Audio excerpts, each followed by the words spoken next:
Olá pessoal, tudo bem? Bem-vindos, eu sou o professor Éder, professor de Geografia. Aqui nós falaremos hoje a respeito destas duas simbologias que despertam ódio, muito ódio, amor, sobretudo ódio. Vejamos, a Guerra Fria é um dos assuntos daquele que envolve a geopolítica e aqui eu pretendo inaugurar com vocês uma playlist no nosso canal sobre geopolítica, enfim, pensando-se aí nos temas clássicos voltados às provas de vestibulares e concursos e assim por diante, ok? Vejamos. Aproveito para pedir-lhes que divulguem, compartilhem, acompanhem, né? Acionem aí a sininha, deem like, esse tipo de coisa, tá ok? Pois bem, vamos ao que importa. Minha gente, é o seguinte, a Guerra Fria, em boa medida, não seria exagero dizermos, conforme muito se debate isso, as duas últimas bombas, Hiroshima e Nagasaki, encerram a Segunda Guerra Mundial. Em boa medida, estas duas bombas também dão início ao que se compreende como Guerra Fria. Ou seja, para que nós compreendamos em boa medida o que foi a Guerra Fria, é de extrema importância que nós, né, observemos os precedentes da tal Guerra Fria. E para que nós compreendamos melhor o que foi a Guerra Fria, nada mais importante do que irmos aos tais precedentes. E no caso, os precedentes imediatos da chamada Guerra Fria repousam na Segunda Guerra Mundial. É certo que os vencedores da Segunda Guerra Mundial certamente dividiram, não é isso? Então, os vencedores da Segunda Guerra Mundial dividiram o mundo conforme o que lhes aproveu, né? Conforme o que lhes interessava. Este é um objetivo interessante nosso aqui, para tentarmos compreender aí o pós anos 45 e também aí muito do que acontece no mundo contemporâneo, enfim. Vejamos então aqui os precedentes. A Segunda Guerra Mundial. A Segunda Guerra, saudosa, aquela que divide o mundo em dois, em boa medida, né? Vejamos, nós temos que esta Segunda Guerra se distribui temporalmente nesta data aqui, de 39 a 45. O que nós temos então na Segunda Guerra Mundial é um grupo de países compreendido como sendo o eixo, vocês aprendem muito bem isso nas aulas de história. Os países que compõem o eixo são a Alemanha. A propósito, a Alemanha é o ponto central dos debates em relação à geopolítica da Guerra Fria, sobretudo no início, a divisão da Alemanha em duas, enfim, o grande marco, o símbolo. De outro lado, nós temos o território da Itália, ao sul da Alemanha, né? A Itália que eu chamo de a traidora, não é isso? Enquanto que a Alemanha nós chamamos de a perdedora, sem grandes problemas, vamos adiante. E o Japão, basicamente, o Japão é o país que encerra a Segunda Guerra Mundial, ou seja, a guerra termina no território europeu, mas lá o cenário de guerra no território do Extremo Oriente, na região do Pacífico, ainda estava de pé. Agora, por outro lado, nós temos além do eixo, nós temos ainda um outro conjunto de países que constitui, que compõe o que nós compreendemos como sendo os tais aliados. Então, os aliados envolvem, conforme nós sabemos, o Reino Unido. O Reino Unido teve participação importante no final da Segunda Guerra Mundial para entendermos o que foi a Guerra Fria. Além do Reino Unido, nós temos também aqui do lado dos aliados a França, e este é o cenário, este é o teatro de guerra europeu, França, Reino Unido, Alemanha, Itália especialmente. Agora, por vários motivos aí, nós teremos que os Estados Unidos da América entram na Segunda Guerra Mundial nos anos 40, especialmente em 1941, e a União das repúblicas socialistas e soviéticas. Este grupo de países aqui entra na Segunda Guerra Mundial junto aos aliados. O que nós podemos observar, portanto, é que, além do precedente da Guerra Fria, nós podemos pensar outra coisa importante para compreendermos a geopolítica do mundo hoje, não é? Primeiro que a Alemanha perde a guerra, bem como a Itália, bem como o Japão em boa parte, não é? E quando nós fazemos um parênteses para o mundo de hoje, a geopolítica do mundo contemporâneo, nós vamos perceber que No final ali dos anos 40, né, nós vamos ter a ONU, de certa maneira, muito bem consolidada no mundo enquanto instância internacional de influência na geopolítica, nas questões econômicas internacionais e dentre outros fatores. Ok? Agora, quando nós olhamos para algo muito importante, que é o que nós chamamos de Conselho, o Conselho de Segurança da ONU. O Conselho de Segurança da ONU é constituído por 15 países, sendo que 5 deles são membros permanentes.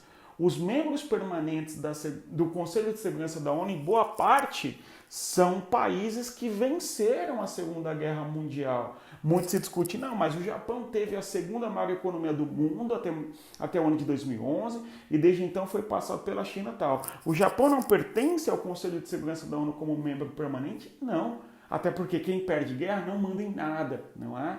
Além disso, o Japão teve dois bombardeios em seu território, que de certa maneira foram símbolos aí iniciais da Guerra Fria, tirando o Japão, em alguma medida, do debate, do protagonismo das políticas no imediato, aí, nas políticas internacionais, no imediato pós-Segunda Guerra Mundial. A mesma coisa vale para a Alemanha, que não só perde a guerra, mas teve o seu território dividido em zonas de influências, ocupado, militarizado, não é? Ocupações militares externas pelos vencedores da Segunda Guerra e depois a Alemanha dividida em 2 países ali, a Alemanha Oriental e também a Alemanha Ocidental, conforme nós sabemos, enfim. Ou seja, percebam aqui o parêntese que eu estou fazendo com vocês do ponto de vista geopolítico, que os precedentes da Segunda Guerra Mundial nos faz, né, compreender a disputa da Guerra Fria, são os vencedores da Guerra Fria, são os vencedores da Segunda Guerra Mundial que dividem o mundo no contexto da Guerra Fria, notadamente os Estados Unidos e a União Soviética, não é? E, por sua vez, nós temos que o Conselho de Segurança da ONU, isso para entender o mundo hoje até, inclusive, são aqueles países vencedores da Segunda Guerra Mundial. Observemos, nós temos que faz parte o Reino Unido, faz parte do Conselho de Segurança da ONU a França, como membro permanente, faz parte ainda os Estados Unidos, a Rússia e, por sua vez, a China. A China é um país que entra para o Conselho de Segurança da ONU de maneira mais tardia em relação aos demais aqui, ok? Mas não interessa, o que importa é que esse país tem um poder importante no mundo, no que diz respeito à manutenção da paz. O objetivo desse país é, em boa parte, assegurar a paz no mundo, diálogo e tal, e também tem poder de veto diante de pretensões de guerra no mundo, enfim, não é? Pois bem, a China, um detalhe é que entra para o Conselho de Segurança da ONU, do Conselho de Segurança da ONU, não do ANO, né? Apenas aí nos anos 70, se eu não me engano, 1971, enfim, ok? Então, acredito que deu para entender aí o paralelo, o parêntese entre a ideia da Guerra Fria, no que diz respeito aos precedentes, para entender por que ocorre a Guerra Fria e, por sua vez, também fazendo aí uma ponte para entendermos, né, os vencedores da Segunda Guerra Mundial como protagonistas da Guerra Fria e protagonistas da geopolítica internacional hoje, ok?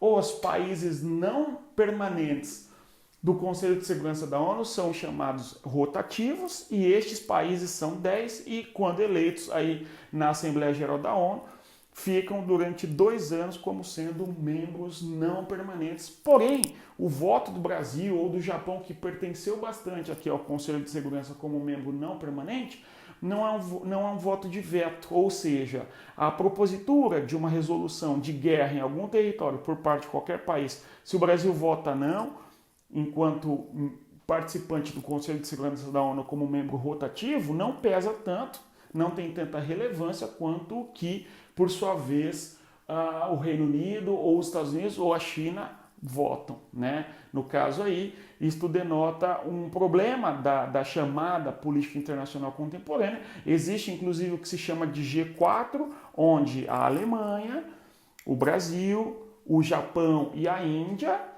pretendem sim terem assentos permanentes aí no Conselho de Segurança da ONU, dada a importância desse país no que se refere aí à sua importância local. O Brasil é uma potência regional imprescindível, ok? Pois bem, alguns paralelos aí para que nós percebamos o quanto que o mundo da geopolítica contemporânea está diretamente ligado aí às questões da Guerra Fria. Eu presumo que nós tenhamos compreendido. Vamos adiante, ok?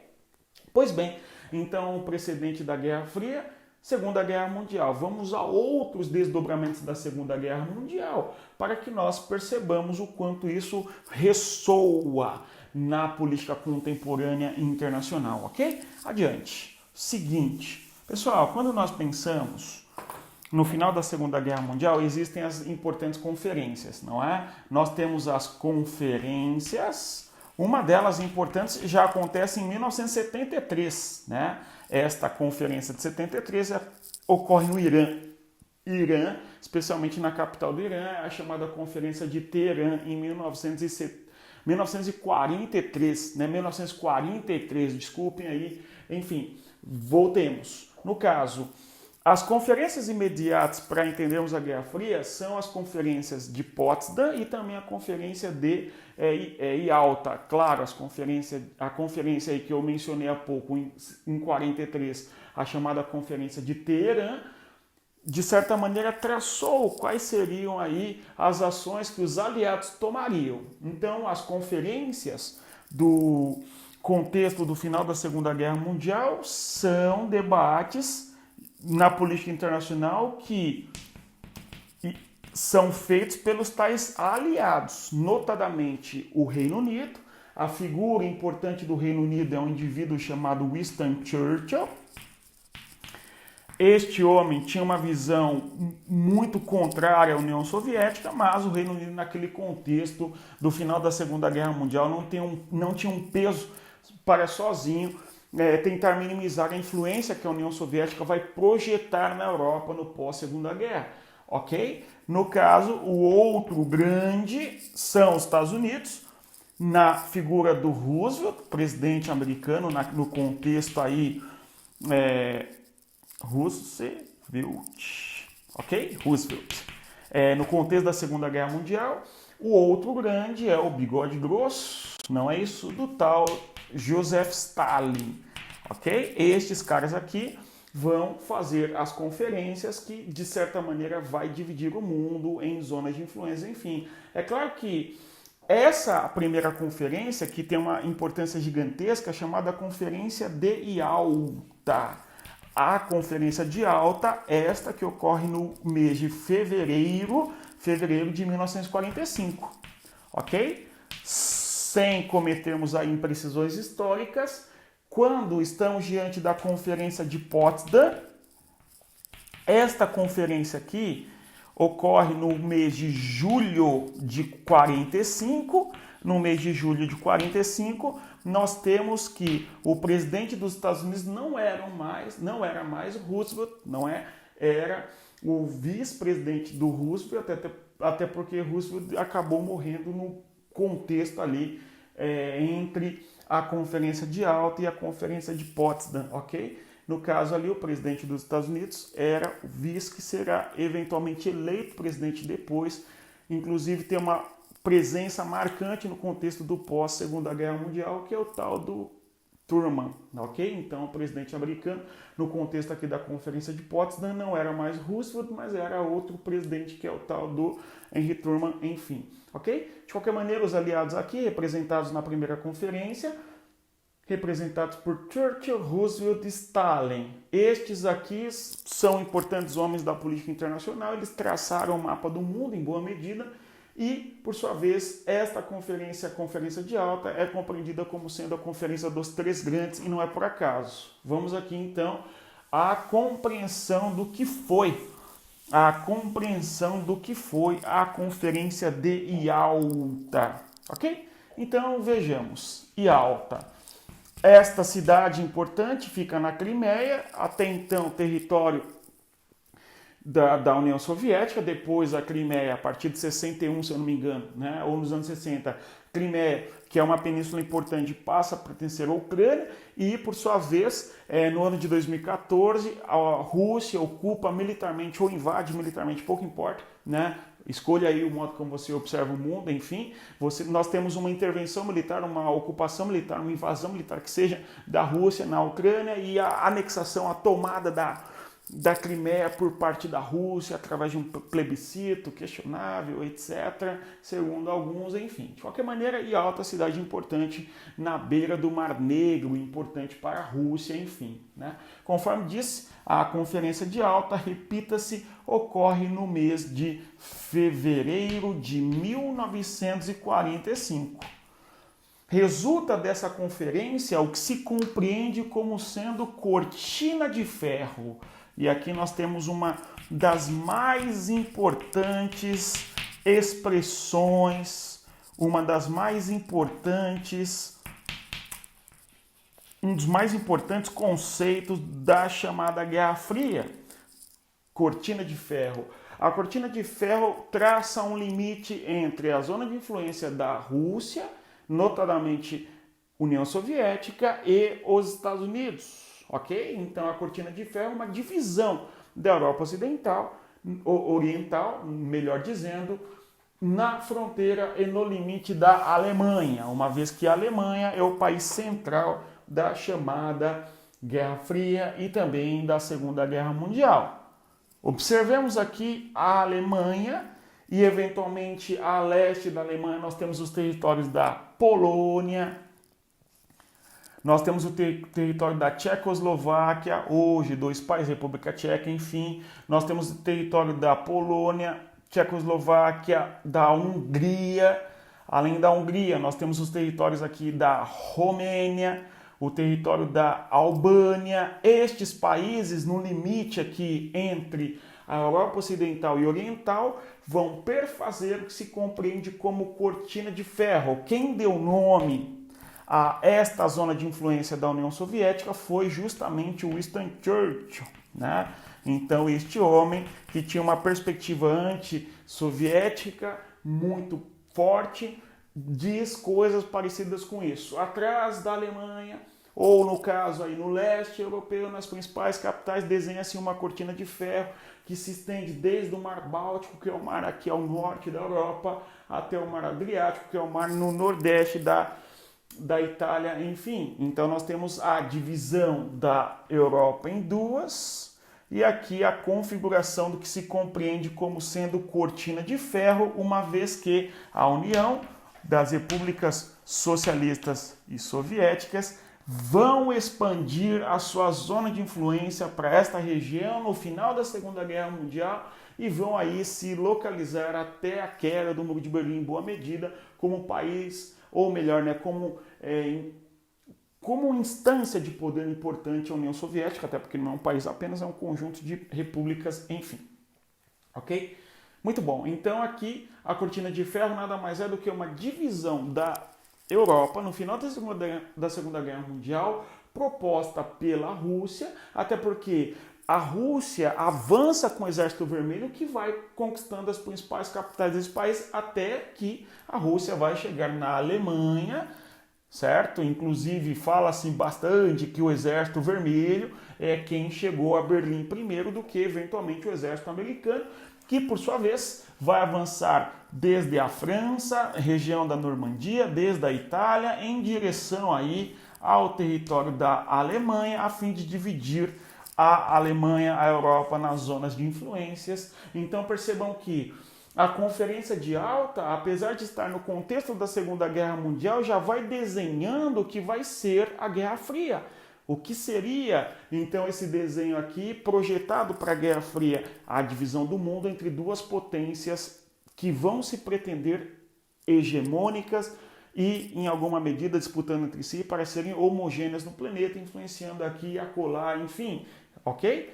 Acredito que deu para entender aqui por que eu chamo a Conferência de Yalta como um importante precedente da Guerra Fria, não é? Porque à medida que nós estudamos sobre a Conferência de Yalta, nós vamos percebendo o quanto este evento marcou bastante a Europa até pouco tempo, ok? Muito bem, adiante. A outra conferência, a Conferência de Potsdam, ok? Vamos a ela.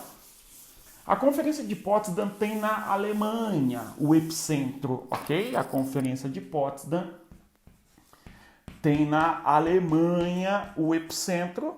Potsdam está na região metropolitana de Brandenburg, não é? E também de Berlim, no território alemão. Esta conferência, conforme disse, repito, ocorre no mês de julho do ano de 1945. É curioso que Hiroshima e Nagasaki ocorrem em agosto. O Japão ainda está em guerra, portanto, contra os aliados, uma vez que a Itália já havia, enfim, virado a casaca, aquela coisa toda, traidora, bandidinha, enfim, e a Alemanha está, por fim, agora perdendo, talvez já derrotada de fato, uma vez que Hitler já morreu e assim por diante, em julho de 45. A Conferência de Potsdam, em boa parte, vai dividir a Alemanha em zonas de influência. Então nós temos na Alemanha zonas de influências naquele país. Além disso, a Conferência de Potsdam vai levar adiante uma perspectiva política de desnazificação do território alemão. Então vai se destruir aí, ou pretender destruir, toda a influência do regime nazista, hitlerista que havia na Alemanha no contexto do pré-guerra e, claro, da Segunda Guerra mesma, não é isso? Então a Conferência de Potsdam é uma das mais importantes conferências internacionais propostas aí pelos aliados. Enfim, vejamos, adiante. O que foi, em alguma medida, a Conferência de Potsdam? Esta conferência marca a divisão territorial da Alemanha no futuro, ou marcará, melhor dizendo, ok? Vejamos. Então a Alemanha seria um país mais ou menos assim, Enfim, um quadradão assim, mais ou menos. Aí nós temos aqui a Polônia, a Hungria, a Polônia, a Tchecoslováquia, a Hungria, não é? Aqui ainda nós temos a Iugoslávia, que será importante país no contexto da Guerra Fria, depois falaremos sobre ele. Enfim, nós temos aqui a França, a Dinamarca, os países como Luxemburgo, Bélgica, Países Baixos, ok? A Itália e assim por diante, certo? Muito bem. Este país aqui, conforme disse, foi ocupado nesta porção territorial aqui, a princípio, pelo Exército Vermelho, não é? Então, o fato de o Exército Vermelho ter chegado a esta região primeiro do que os aliados faz com que eles se apossem desta região e, portanto, a Conferência de Potsdam divide a Alemanha numa zona de influências que será da União das Repúblicas Socialistas Soviéticas, ok? Então nós temos aí uma parte da Alemanha ocupada militarmente pela, conforme disse, União Soviética, enfim. Outra região territorial alemã, ocupada nesta porção aqui e influenciada pelo Reino Unido, Vou até destacar aqui como sendo Inglaterra, aqui França e, por sua vez, aqui o território dos Estados Unidos. Tudo bem? Então nós temos aí uma divisão territorial em zonas de influências no território alemão, ok? Em alguma medida a Alemanha perde a sua independência. E o que é muito curioso e detalhe é que a cidade de Berlim aqui na cor laranja, esta cidade importante, está dentro da zona de influência dos comunistas, está dentro da zona de influência dos soviéticos, de modo que é importante também, assim foi feito, uma divisão de zonas de influências dentro da cidade de Berlim. Tanto é que no futuro nós teremos uma Berlim aqui azul, influência dos Estados Unidos, em boa parte, e depois uma Berlim vermelha, digamos assim, a Berlim Oriental, com influência e presença soviética. Enfim, isso é grosseiro, a grosso modo, mas o que é importante que percebamos é Berlim, a cidade capital da Alemanha, está na região de zona de influência dos soviéticos, ok? Isso é fundamental para entender aí o porquê da construção do muro de Berlim. Não estou dizendo que foi uma coisa justificada. Para entender, a gente tem que saber onde estava, do ponto de vista da geografia territorial, a cidade de Berlim dentro do contexto aí do final da Segunda Guerra Mundial, até porque Berlim será um símbolo importante da Guerra Fria, uma vez que o muro, não é, quando derrubado, enfim, em 1989, teria sido um dos últimos grandes marcos da Guerra Fria sendo derrubado e assim por diante, ok? Pois bem, então a Conferência de Potsdam, para concluirmos aqui, de maneira bastante sucinta, enfim, é a divisão da Alemanha em zonas de influência com o objetivo de desnazificação da Alemanha e tal. Agora, lá depois, nós vamos ter ainda a criação de duas Alemanhas, não é? E a criação dessas duas Alemanhas está diretamente associada, sim, a essa divisão aqui da Conferência de Potsdam, ou seja, a criação da Alemanha Ocidental e a criação da Alemanha Oriental é fruto, em boa parte, da divisão de Potsdam dessa conferência, quando os vencedores da Segunda Guerra Mundial estão dividindo a Europa em duas, a Alemanha em duas, e a guerra não acabou no Japão.